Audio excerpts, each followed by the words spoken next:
नमस्कार दोस्तों, आपका ऑसम साहित्यिक कहानियां में स्वागत है। आज सुनते हैं कहानी प्यासी हूँ। इसे लिखा है ऊषा देवी मित्र जी ने। कोई 12 बज चुके थे। दुनिया के पर्दे से स्वप्न की रानी झांक रही थी, विजेता की भांति। उसके नुपुर के मिलन गीत से पृथ्वी मूर्छित सी होती जाती थी। वकील केशव के उस बड़े मकान की सभी कमरों की बत्तियां बुझ चुकी थी। केवल सहाना का कमरा तब भी बिजली शिखा से उज्जवल हो रहा था। मखमल के काउच पर कुत्ते के बच्चे को लिए वह बैठी थी। पलंग के सफेद रेशम के बिस्तर को किसी ने छुआ तक नहीं था। गुलदस्तों के फूलों की मीठी सुगंध से कमरे की हवा व्याकुल हो रही थी। गुलाब जल से बने पान के बीड़े अनादर से रकाबी पर ही सूख रहे थे। दीवार पर के ऑयल पेंटिंग चित्रों के नीचे की दीप शिखाएं उस गहरी रात में कुछ म्लान सी हो रही थी। शायद नींद से उनकी आंखें भी अलसा रही हों, किंतु उसकी पलकों में नींद की एक हल्की सी छाया भी न थी। वह उस बच्चे को सुला रही थी, परम आदर के साथ। कभी उसे आदत, प्यार, सुहाग से बेचैन कर देती, तो कभी उसे हृदय से लगा लेती, मुंह चूमने लगती।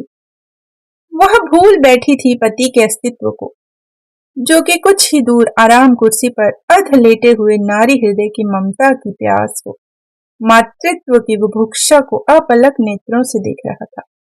उसकी दृष्टि जीवंत विस्मय से विमूढ़ हो रही थी। मुकदमे के कागज वैसे ही इधर उधर पड़े थे। उस ओर ध्यान देने योग्य उस समय उसके मन की स्थिति नहीं थी।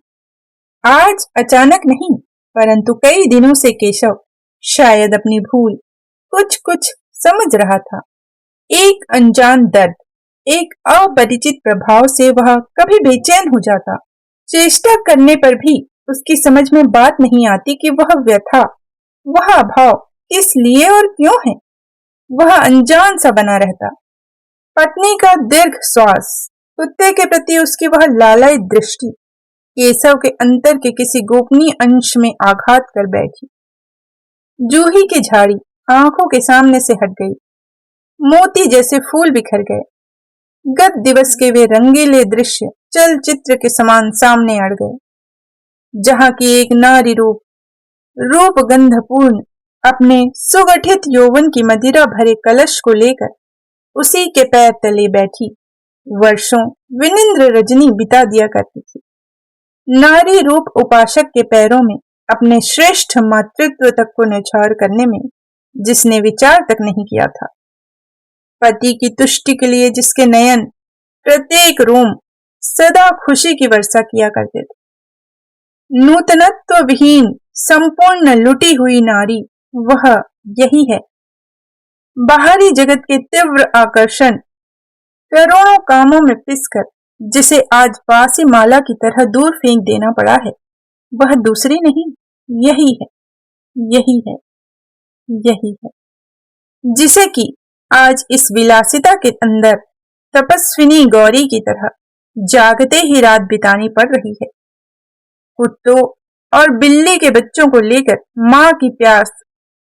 केशव जबरन हंस पड़ा, अपने आप को डांटने लगा। यह सब वह क्या सोच रहा था।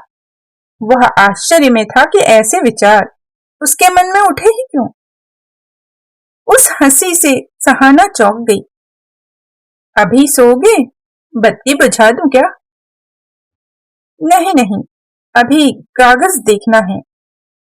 क्या रात भर काम ही करते रहोगे? 2 बज रहे हैं।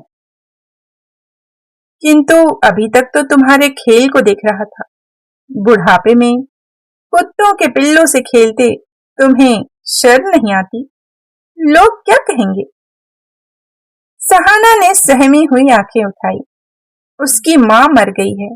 बच्चा दिन रात रोया करता है। आंसू छिपाने के लिए सहाना ने दूसरी ओर मुंह फेर लिया।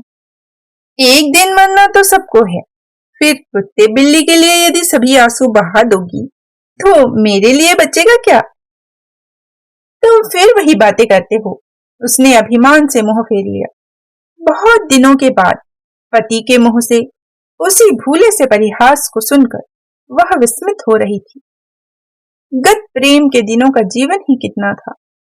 बूंद भर ओस, जुगनों की दीवट, फूल के पंखुड़ी की तरह छोटे, बहुत छोटे दिन, किंतु उन छोटे दिनों की वह प्रेम स्मृति सहाना के निकट अमर और अविनाशी थी।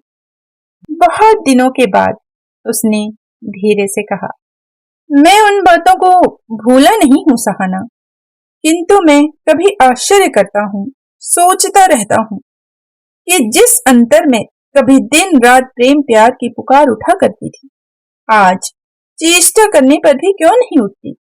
शायद मेरा यौवन मर चुका हो। केशव का स्वर दर्द से भरा हुआ था। सहाना हंसी। उस हंसी की जाति ही निराली थी। सहाना बीते दिनों के ख्यालों में खो गई थी। पूजा के कमरे में आज से तुम मत जाना दुल्हन, सहाना की सास नर्मदा ने कहा। फूल चुनते चुनते वह रुकी। क्यों अम्मा जी? सवेरे हल्कू को दूध नहीं पिला रही थी? लेकिन वह रो रहा था। साइस का लड़का रोए या मरे, अपने को क्या। बड़े घर में आई हो, जात पात का भी तो कुछ विचार किया करो। कहाँ वहां जयसवारा और कहाँ हम ब्राह्मण। कुत्ते बिल्ली तो दिन भर लिए रहती हो, मेरे 1000 सर पीटने पर भी नहीं मानती। दिन पर दिन तुम हठी होती जा रही हो। ऐसा अनाचार मैं सह नहीं सकती हूं। उत्तर देने के लिए सहाना के कंठ में शब्दों की भीड़ सी लग गई, किंतु फिर भी उसका उत्तर संक्षिप्त ही था। वह 6 महीने का अबोध शिशु है अम्मा जी। मरते वक्त दुखिया बच्चा मुझे सौंप गई थी। आज जयसवारा तो कल मेहतर के बच्चे को उठा लाना। मेरे रहते इस घर में तेरा अधिकार ही कौन सा है। मेरे मत के विरुद्ध यहाँ कोई काम नहीं हो सकता है। उसे अभी दूर कर। गृहिणी झुंझला पड़ी। नहीं, क्या नहीं? नहीं। नर्मदा के चिल्लाने से केशव भीतर आ गया। क्या है? नर्मदा ने कहा, भैया तू मुझे काशी पहुंचा दे। क्यों अम्मा? क्योंकि मैं नौकरानी बनकर नहीं रह सकती हूँ। तुम ही से पूछती हूँ, घर की मालकिन मैं हूं या बहू है? केशव को चुप रहते देखकर माता जल उठी। कहो, मैं तुमसे सुनना चाहती हूँ। माता ने अपना प्रश्न दोहराया। तुम्हारे रहते हुए कोई दूसरी मालकिन बन नहीं सकती माँ, परंतु उसे भी तुम ही लाई हो और तुम ही ने उसे अधिकार भी दिया है। केशव की पूरी बातें सुनने का धीरज उस समय गृहिणी में था नहीं। नर्मदा ने कहा, तो तुम्हारे राज में आज क्या चमार भंगी के साथ बैठकर खाना पड़ेगा? ऐसा करने को तुमसे किसने कहा? तुम्हारी पत्नी ने सवेरे से दुखिया के लड़के को उठा लाई है। कहती है उसे रखूंगी। हाँ, उसकी माँ मुझे सौंप गई है, किंतु वह जयसवारा का लड़का है। इस घर में उसकी जगह कैसे हो सकती है सहाना? जयसवार के घर में जन्म लेना क्या उसका अपराध है? इसका उत्तर दिया नर्मदा ने, ऊपर से लगी सवाल जवाब करने। तेरी हिम्मत देख देख कर मैं अवाक हो जाती हूँ। दूसरी सास होती तो तुझ जैसी बांझ का मुंह भी न देखती। व्यथा से उसका चेहरा पीला पड़ गया। अपने को संभाल कर सहाना ने कहा, मैं आपसे नहीं उनसे पूछती हूँ कि यदि आत्मा अमर है, ईश्वर का अंश है और सभी में उसी एक पावन आत्मा का प्रकाश है, तो यह छुआछूत का प्रश्न उठा ही क्यों और कैसे? लोकाचार है, समाज का नियम है। जबकि उसी समाज में हमें रहना है, तब उसके नियमों को मानना जरूरी हो जाता है सुहाना। मैं कब कहती हूँ कि तुम निराले समाज में चले जाओ, किंतु पुराने की महिमा में मुग्ध होकर उसके कीचड़ को संदूक में भरकर रखने में कोई पौरुष, कोई श्लाघा नहीं है। प्रकृति के नियम से नित नई वस्तु बनती और मिटती है। पुराने में जो मिली वस्तु है उसका सम्मान और रक्षा हम अवश्य ही करेंगे, परंतु बुरे को सदा त्यागने के साहस की कमी हम में कभी न हो, यह प्रार्थना मैं ईश्वर से किया करती हूँ। तो तुम इस नियम को खराब कहती हो? 1000 बार आदमी आदमी को घृणा करेगा, यह निरी पहली ही नहीं अपराध भी है। मैं घृणा की बात नहीं कहता, केवल माँ के सम्मान के लिए तुम बच्चे को हटा दो सहाना। वह डर रहा था क्योंकि स्वाधीन स्वभाव की पत्नी को वह भली भांति पहचानता था।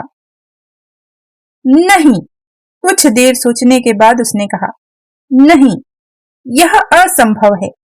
तुम्हारे और तुम्हारे माँ के संतोष और सम्मान के लिए अपने प्राण न्यौछावर कर सकती हूँ, पर दूसरे के नहीं, और ना ही उस वचन को तोड़ सकती हूँ जो कि उसकी मरण सेज पर मैं दे चुकी हूँ।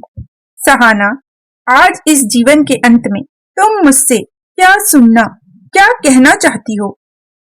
कुछ भी नहीं, उसने बालक को छाती से लगा लिया। जाते समय कहती गई, बच्चा भूखा है, उसे दूध पिलाकर फिर तुम्हारी बातें सुनूंगी मैं। माता और पुत्र स्तंभित से खड़े रह गए। दूसरे दिन, सहाना, अलमारी की चाबी देना, कागज निकालना है, मंदिर के द्वार पर केशव ने पुकारा। कटोरे में चंदन पोंछकर शीला लौटी। एक दूसरे की ओर देखने लगे। उन दृष्टियों में प्रश्न था, तुम कौन हो, कहां से आए? उसी दिन से सहाना का मंदिर में जाना तथा रसोई आदि में जाना नर्मदा देवी ने बंद कर दिया था। ऐसा नहीं है कि ये बातें केशव नहीं जानता था। कदाचित अभ्यासवश फिर भी वह उस दिन मंदिर के द्वार पर खड़ा हो गया। उसे स्मरण हो पाया कि रात में इसी शीला की बात सहाना कर रही थी। वह नर्मदा की अनाथ ज्ञाति कन्या थी, अविवाहिता थी। नर्मदा ने उसे बुला लिया था। चाबी तो मेरे पास नहीं है, मैं शीला हूं, कल यहां आई हूं। इस तरुणी की संकोचहीन बातों से केशव कम विस्मित न हुआ। वह उन आयत नयनों के सामने संकुचित हो रहा था। बोला, अच्छा तो मैं जाता हूं। किसी तरह इतना कहकर वह भागा। भोजन के आसन पर बैठकर केशव विरक्ति से यहां वहां निहारने लगा। शीला थाली और कटोरों को रखकर पंखे से मक्खी भगाने लगी।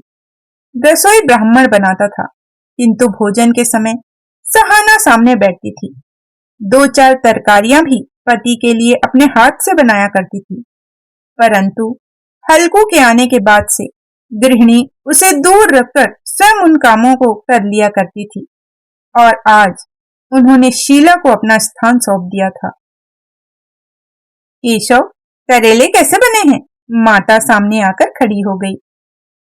अच्छे हैं, शीला ने बनाए हैं, बड़ी काम की लड़की है और वैसे ही नम्र और शांत भी है। मैं जिस काम को कह देती हूँ उसे जी खोलकर करती है। आलू के बड़े भी उसी ने बनाए हैं। अच्छे बने हैं ना? हाँ, अच्छे बने हैं। क्यों झूठ बोलते हैं? आपने उन्हें छुआ तक नहीं है। शीला हंस पड़ी। अप्रस्तुत होने के साथ ही साथ शीला के सरल व्यवहार से केशव संतुष्ट भी हुआ। शीला सच कह रही है भैया, तुमने तो आज कुछ खाया ही नहीं। खराब बना होगा। नहीं नहीं, सब चीजें अच्छी बनी हैं, भूख नहीं है। फिर भी आप झूठ कहते हैं। मैं कहती हूँ मौसी, भाजी को बुला लो, अभी ये भरपेट भोजन कर लेंगे। इस तरुणी की मुंह पर सच कहने की शक्ति को देखकर केशव मन ही मन उसकी प्रशंसा करने लगा। ऐसा तो नहीं हो सकता शीला कि मेरे जीते जी घर में भंगी बसोरों का निवास हो जाए।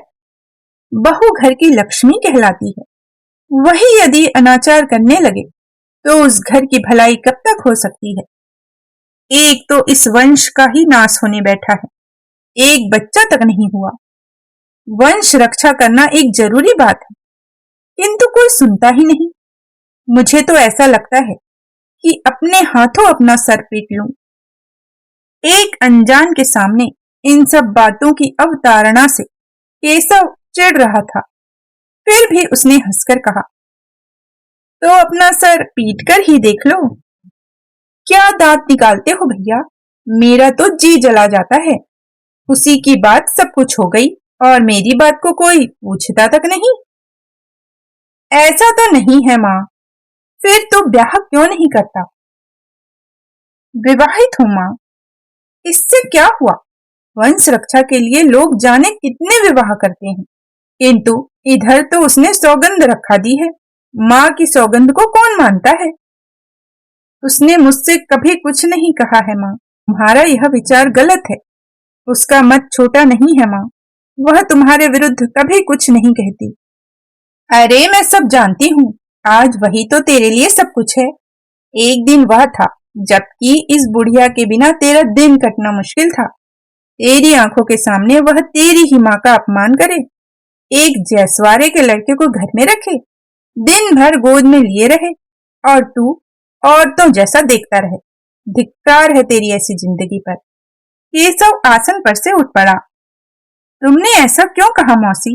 उन्होंने खाना तक नहीं खाया, तो क्या मैं चुपचाप यह सब सह लूं? किंतु तुमने मेरे सामने क्यों कहा? यही बात उन्हें बुरी लगी। तुमसे सच कहती हूँ शीला, केशव ऐसा नहीं था।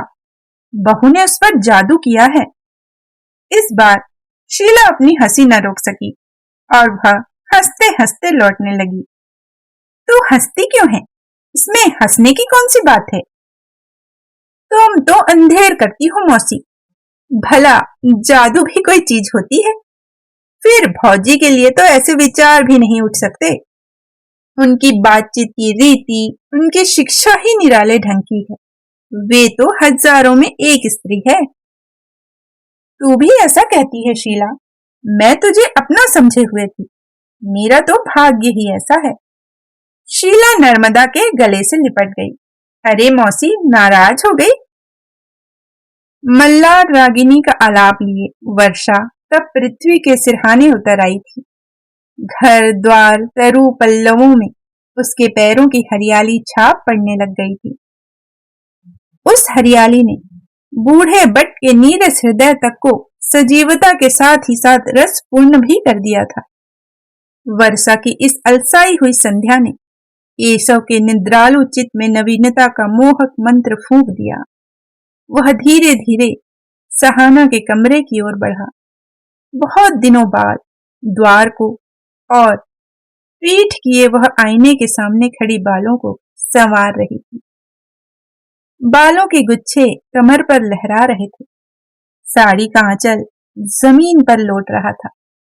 उसके होंठों पर हल्की सी मुस्कान थिरक रही थी, वही रूप यौवन की मुस्कान। सहाना उसकी पीठ पर हाथ रखकर प्यार से केशव ने पुकारा। अरे आप? चंचल हिरणी की तरह वह लौट कर खड़ी हो गई। तुम तो शीला हो। सहाना, मेरी सहाना को तुम लोगों ने कहां भगा दिया? मैंने, किंतु दूसरे पल शीला सहम कर बोली, वे तो घर पर ही हैं, नीचे कुछ कर रही हैं। फिर तुम उसके कमरे में उसी की तरह इस आईने के सामने क्यों खड़ी थी? शीला के लिए यह एक अद्भुत प्रश्न तो था ही, और जो कुछ था वह था अपमान और तिरस्कार। फिर भी उसकी शिक्षा ने उसे आपे से बाहर होने से रोका। कौन सी भयानक स्थिति ने केशव जैसे गंभीर प्रकृति के मनुष्य को इस तरह विचलित कर दिया है? इस बात को सोचकर शीला सिहर उठी। वह हट गई। केशव पत्नी के सामने जाकर खड़ा हो गया और एक दीर्घ श्वास की तरह, कहाँ थी तुम? सहाना जल्दी से हल्कू के उन नन्हे प्यारे हाथों को छोड़कर जरा हट गई। वह जानती थी कि उसी दुखी असहाय शिशु को लेकर उसकी गृहस्थी में कैसा तूफान उठा हुआ है। तुम मेरे साथ साथ रहा करो सहाना। पति की उन व्याकुल बाहों में अपने को सौंप कर वह उसका मुंह निहारने लगी। समुद्र सा अथाह विस्मय उसके सामने था। बच्चा रोने लगा। इतनी देर के बाद केशव की दृष्टि हल्कू पर पड़ी। इसी के लिए आज तुम मुझे भूल रही हो। मेरी यह दशा हो रही है, सारे अनिष्ट की जड़ यही है। अच्छा ठहरो। केशव ने बालक को उठा लिया, शायद उसे फेंकना चाहता हो। उन्मादिनी की भांति सहाना ने बालक को छीन लिया, अपनी छाती से उसे लगाकर हाँफने लगी।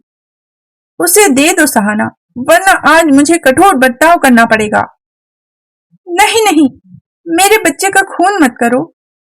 चाहो तो मुझे पहले मार डालो। वह बच्चे को गोद में लेकर जमीन पर बैठ गई। केशव को जिद सी हो गई, आज मैं उसे लेकर ही छोड़ूंगा। वह उसे छीनना चाहने लगा। सहसा उसकी आंखें सहाना की आंखों से मिल गई। सहाना की उस दृष्टि को वह सह न सका। यह कैसी रिक्त सर्वसात दृष्टि है। केशव सिहर उठा, उसके हाथ अपने आप रुक गए। हृदय में प्रश्नों की झड़ी सी लग गई। वह जो गत यौवना रूपवती नारी मर्द के रूप की प्यास बुझाने के लिए आज सब कुछ खो बैठी है, उसके जीवन के लंबे दिन क्या यूं ही दीर्घ श्वास की नाई छोटे से पल में उड़ जाएंगे? अणु परमाणु माता होने के लिए सृजे गए थे। उसे व्यर्थ करने का अधिकार दुनिया में किसी को भी था? शायद जीवन के आरंभ में वह पावन दीप जलाए संतान की प्रतीक्षा में बैठी थी। उसकी उस प्रतीक्षा को निष्फल किसने किया? पति के अभिमान से अंधा बनकर उसके शुद्ध सुंदर मातृत्व को छीन लेने वाला वह राक्षस कौन था? कठोर तपस्या शेष कर जीवन की संध्या वेला में जो रमणी भिखारिन की तरह संतान की भीख मांग रही है, उसकी भिक्षा की झोली आज वह किस चीज से भरेगा? माता की उस मरुभूमि की सी तृष्णा को वह किस तरह तृप्त करेगा? उसकी वह जरा सी शांति, संतोष उस अभागे बच्चे को छीनकर क्या पति पूजा का पुरस्कार वह इसी तरह देगा? केशव की चिंता में बाधा पड़ी। सहाना ने बच्चे को उसके पैर तले डाल दिया। लो, लेते जाओ, आज मैं इसे तुम ही को सौंपती हूँ। दोनों हाथों से सहाना ने अपना मुंह ढांप लिया। केशव ने एक बार पत्नी की ओर और दूसरी बार बच्चे की ओर देखा, फिर हल्कू को धीरे से उठाकर सहाना की गोद में डाल दिया। जिस दिन उस बालक का अंत हो गया, उस दिन सहाना की आंखों में पानी की एक छोटी सी बूंद तक नहीं थी। दिन एक सा बहने लगा। सहाना का अंतर का परिवर्तन बाहरी जगत से छिपा ही रह गया। शायद जीवन भर के लिए यह सब कामों में योग देती और पति से हंसकर बातें भी करती। केवल दिन में एक बार वह उस नन्हे बच्चे के चित्र को आंखों से लगा लेती। जिस दिन उसकी वह चोरी पकड़ी गई, उस दिन केशव ने विरक्त होकर कहा, बुढ़ापे में क्या तुम पागल हो जाओगी? धूमकेतु यदि मरा भी तो निशानी छोड़ गया। छे, मरे हुए का जरा सा सम्मान करना सीखो। उसकी भी आत्मा थी। सहाना के कंठ में तिरस्कार था। ऐसा तो उस कमीने के लिए आंसू भी बहाना पड़ेगा। फिर इससे तुम छोटे न हो जाओगे। और कुत्ते बिल्ली के लिए किस दिन आंसू बहाना होगा, सो कह भी दो। सहाना ने उत्तर नहीं दिया। इन बातों का वह जवाब ही क्या देती? जवाब क्यों नहीं देती सहाना? क्या इन बातों का उत्तर भी देना है और मुझी को देना है? उन शब्दों में कौन सी सम्मोहिनी भरी थी, सो तो केशव ही जाने। किंतु इसके बाद मारे लज्जा के उसकी आंखें झुक गई। पिछली बातों के स्मरण से शायद उसके मन में अनुताप की छाया सी पड़ी, किंतु दूसरे क्षण वह बलात् ही अस्वीकार करने लगा। वह तो होनहार था। झूठ से समझौता करते करते लोग अपने जीवन की न जाने कितनी अनमोल वस्तुओं को खो बैठते हैं, और शायद इसी से केशव फिर मिथ्या से समझौता करने लग गया। तुम बैठी बैठी यह फोटो देखती रहो और मैं भूखा प्यासा बैठा तुम्हारा मुंह निहारता रहूं, यही कहना चाहती हो ना? मैं तुमसे कुछ भी नहीं कहना चाहती। भोजन कर लो। धन्यवाद, इतनी देर बाद याद तो आया। वह कह सकती थी कि आजकल भोजन छूने का अधिकार उसे नहीं है। कह सकती थी अब उसके बदले शीला उन कामों को किया करती है, परंतु नहीं, उसने कहा कुछ भी नहीं, चुपके से बाहर निकल गई। आइए, शीला ने पुकारा। केशव के कानों में अमृत की वर्षा हो गई। कैसी दर्द भरी पुकार है, मन में कहा केशव ने। आसन के आगे मिठाई की रकाबी रखे बैठी थी शीला, उसकी प्रतीक्षा में। केशव का अंतर बाहर आनंद और संतोष से भर उठा। सारे दिन परिश्रम के बाद घर में भी शांति नहीं मिलती। उस तरुणी की सेवा सहानुभूति से केशव बिछड़े हुए दिनों की उसी खुशी के समुद्र में लहराने लगता था। थोड़ी देर के लिए गरम गरम कचौड़ी रकाबी में डालकर शीला ने कहा, इनमें से एक भी न बचे, वरना दंड भुगतना पड़ेगा। केशव ने शीला की ओर देखा। उस तरुणी के सारे अंगों से खुशी का झरना सा झरता पाया। कौन सी सजा मिलेगी शीला? कौतुक से केशव ने पूछा। फिर इतनी ही कचौड़ियां और खानी पड़ेंगी, और यदि न खा सकूं तो इसी तरह रात भर बैठे रहना पड़ेगा। तो तुम मेरे सामने रहोगी ना शीला? जाइए जाइए। ये मीठे शब्द बहुत ही मीठे ढंग से कहे गए। केशव चौंक पड़ा और उसके बाद वह एकदम उठकर भागा, चोर की तरह। आकुल विस्मय से शीला उसे निहारती ही रह गई। सहाना ने धीरे से पति के सिर पर हाथ फेरा, पूछा, इस समय तुम सोए क्यों? जी खराब तो नहीं है तुम्हारा? सहाना, तुम ही मेरी सहधर्मिणी हो और तुम ही रहोगी। दोनों हाथों से सहाना का हाथ पकड़कर वह बार बार कहने लगा। सहाना धीरे धीरे उसके सिर पर हाथ फेरने लगी। क्या वे पुराने दिन नहीं लौट सकते सहाना? सहाना का हृदय व्यथा से विकल हो पड़ा। कहो सहाना, जवाब दो। तुम्हारे दर्द को मैं और बढ़ाना नहीं चाहती हूँ। मैं समझा नहीं, केशव ने कहा। तुम जरा चुपचाप सो जाओ, जी ठीक हो जाएगा। नहीं नहीं, मुझे कहने दो। सहाना, सहाना। मैं जानती हूँ। तुम जानती हो? क्या जानती हो? विराट विस्मय से केशव की आंखें विस्फारित हो रही थी। सब बातों को जानती हूँ, किंतु तुम्हारे मुंह से नहीं सुनना चाहती। वह हंसी। केशव का सिर अपने आप झुक गया। कुछ देर के बाद केशव ने पूछा, कब से जानती हो? बहुत दिनों से जानती हूँ। तो तुमने मुझे सावधान क्यों न किया? मुझे अपनी बातों से खींच क्यों न लिया? जबरन भी, किंतु नहीं, मैं ऐसा नहीं कर सकती थी। वैसी भीख की झोली से मैं घृणा करती हूँ, आंतरिक घृणा। प्रेम प्यार आदर की वस्तु जरूर है, परंतु मांगने की वस्तु नहीं है। उसके लिए दूसरे से झगड़ना, छी छी। सहाना घृणा से सिहर उठी। तुम पत्थर की बनी हो सहाना। होगा, होगा भी, उदास स्वर में उसने कहा। अपना अधिकार मैं इस अवहेलना से नहीं छोड़ सकता था। अवहेलना? अवहेलना नहीं, घृणा कह सकते हो। मैं कहती थी ये सब बातें तभी हट सकती हैं जबकि अधिकार को कोई छोड़ देता। फिर यह क्या है? जो प्रेम एक बार किसी के द्वार पर लुट चुका था, वही प्रेम आज प्रताड़क की तरह दूसरे के द्वार पर झांकने लगे, तो उसके लिए सिर की जरूरत नहीं है। अधिकार मन की चीज है।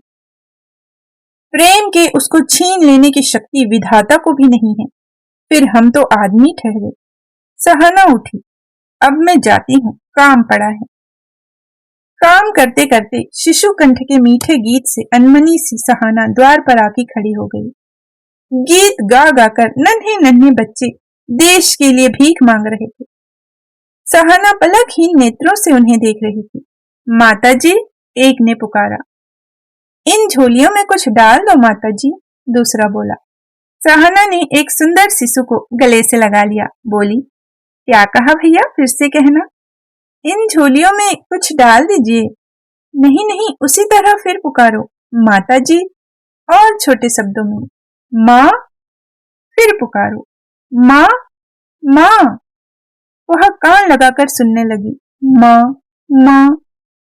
एक स्वप्न सा आंखों में छा गया, जैसे कि उसने अपने हृदय के खून उस प्यारे बच्चे को देश के काम में सौंप दिया हो। सहाना देखने लगी उसके उस देश सेवा के श्रेष्ठ दान से उस दृष्टांत से प्रत्येक माता ने अपनी गोदी खाली कर दी। वह विस्मय के साथ देखने लगी। जल, वायु, आकाश शिशुओं से छा रहा है। तेल बराबर भी कहीं स्थान नहीं है। यह कैसा विराट रूप है, वह कह उठी। सहाना, पति की पुकार से वह स्वप्न लोक से लौटी। उसने उत्तर दिया, हाँ। उस दृष्टि को केशव सह न सका। वह किस उद्देश्य से किसके पास आया है, उसकी चिंता विकल हो पड़ी। मां से आज वह प्रेयसी को मांग रहा है। गृहिणी के नयनों में वह तरुणी की प्यास को देखना चाहता है। सेविका से वह सुहाग मांगता है। हाँ, इतने दिनों के बाद केशव समझ ही न सका कि उसी के अनादर, अवहेलना से उसकी प्रेयसी मर चुकी थी बहुत दिन पहले, और उसी नारी के भीतर अब जो कुछ था वह था केवल मां का गंभीर स्नेह और समुंदर सा प्यार। कुछ विचारता हुआ केशव शीला के निकट आकर खड़ा हो गया। आइए, भूख लगी है क्या? नदी के से तरल स्वर में उसने पूछा। केशव मुग्ध विस्मय से उसे निहारने लगा और दृष्टि के आगे शीला खिलखिला पड़ी। मैं तुम्ही को ढूंढ रहा था शीला। केशव का स्वर मृदु था। नर्मदा ने पुकारा, भैया जरा सुन जाना। रात में सहाना ने केशव के कागजों को हटाकर इसी प्रकार की भूमिका के बिना ही कहा, शादी के लिए और तैयारियां तो मैंने कर ली हैं, केवल गहने तुम बनवा देना। किसकी शादी? शीला की। वर कहाँ मिला? उसका कंठ कांप रहा था। कुछ देर तक पति के मुंह की ओर देखकर सहाना ने उत्तर दिया, वह घर में ही है, पर मैंने तो उसे नहीं देखा। मैंने जब देखा है तब तुम भी देख चुके हो। यानी तुम हो? मैं? वह पीछे हटा। हाँ, तुम। यह दिल्लगी अच्छी नहीं लगती सहाना। दिल्लगी नहीं, सच कहती हूँ। इसी 15 तारीख को शादी होगी। असंभव है। ऐसा मत कहो, सभी तैयारियां हो चुकी हैं। ऐसा तुमने क्यों किया सहाना? क्योंकि इसकी जरूरत थी। फिर भी यह नहीं हो सकता। इससे न तो मेरी ही भलाई है और न तुम्हारी। किसी के लिए कभी भी मैं तुम्हें दुख नहीं दे सकता। तुम भूल रहे हो, तुम्हारे सुख के लिए मैं सब कुछ सह सकती हूँ। विशेषतः मेरे उस गत आनंद की स्मृति को दुख की शिखा जला नहीं सकती। तुम विश्वास रखो। किंतु मैं तुम्ही से पूछता हूँ कि तुम जैसी स्त्री के रहते मैं विवाह करूं ही क्यों? अपने मन से पूछो। वह हंसती थी। मैं न तो कुछ सुनना चाहता हूं और न कुछ पूछना चाहता हूं, किंतु यह विवाह हो नहीं सकता। सच कह रहा हूं, वर के लिए सोचने की आवश्यकता नहीं है। उसी दिन वर तुम्हें मिल जाएगा। शीला ने पुकारा, भौजी चाय तैयार है। केशव ने सिर नीचा कर लिया। आज वह उस ओर देख तक नहीं सकता था। उस धनी परिवार के नौकरों से लेकर मालिक तक उस दिन व्यस्त थे। बाहर से सहनाई मधुर स्वर से मिलन गीत अलाप रही थी। गलियों में चादर बिछ रही थी। पानी के मटकों में गुलाब जल मिलाया जा रहा था। बड़ी बड़ी कढ़ाइयों में शाक भाजी बन रही थी। हलवाई मिठाई बना बनाकर बूढ़े पुरानों को चखा रहे थे। सहाना और केशव घूम घूम कर सब व्यवस्था कर रहे थे। शीला की शादी थी, एक धनी वर के साथ। बच्चे आंगन में धूम मचा रहे थे। चारों ओर के उस आनंद के भीतर लहराती हुई नदी की भांति शीला हंस हंस कर अपनी सखी सहेलियों से मिल रही थी। स्त्रियों के बीच में उसकी समालोचना हो रही थी। कैसी बेहया है बहन, आजकल की लड़कियां ऐसी होती हैं, बूढ़ी हो जाती हैं तब कहीं दूल्हा मिलता है, इसलिए वे अपने आनंद को छिपा नहीं सकती। शीला ने एक स्त्री को चिहूटी ले ली। जा, दूल्हे को चिहूटी ले जाकर, मुझे नहीं, उस स्त्री ने कहा। उन्हें तो रात में लूंगी। कैसी बेहया है तू शीला, तुझे लज्जा हया कुछ भी नहीं है क्या? स्त्री की भौहें चढ़ गई, जिसे देखकर शीला खिलखिलाकर हंसने लगी। चलते चलते केशव लौटा। पल भर के लिए उस खुशी की दिवाली की ओर उसने देखा। फिर काम में डूब सा गया। केवल सहाना उस हंसी को सुनकर सिहर उठी। संध्या समय बनाव श्रृंगार शेष कर शीला दबे पांव उस द्वार के बाहर जाकर खड़ी हो गई, जहां की केशव द्वार की ओर पीठ किए चुपचाप खड़ा कुछ विचार रहा था। वह कुछ देर तक खड़ी उसे देखती रही। इसके बाद उसने वहीं से केशव को प्रणाम किया। केशव लौटा। उसने देखा एक छाया सामने से हट रही है। व्यथा के साथ केशव ने पुकारा, शीला, परंतु उसे उत्तर न मिला। शायद भ्रम था। दीर्घ श्वास के साथ ये शब्द उसके कंठ से निकले। बड़ी धूम से बारात आई। कन्यादान के समय शीला को लोग ढूंढने लगे, किंतु उसका पता कहीं भी न था। घर द्वार हर एक संदूक देखी गई, लेकिन शीला न मिली। 2 बूंद आंसू पोंछकर सहाना ने अखबार में विज्ञापन दिया, शीला, तुम लौट आओ, इस घर में तुम्हारा निरादर कभी न होगा। अभी आप सुन रहे थे कहानी प्यासी हूं। इसे लिखा है उषा देवी मित्र जी ने। इसी तरह की और भी कहानियां सुनने के लिए हमारे साथ बने रहिएगा। फिर मिलते हैं एक नई कहानी के साथ। जय हिंद, जय भारत।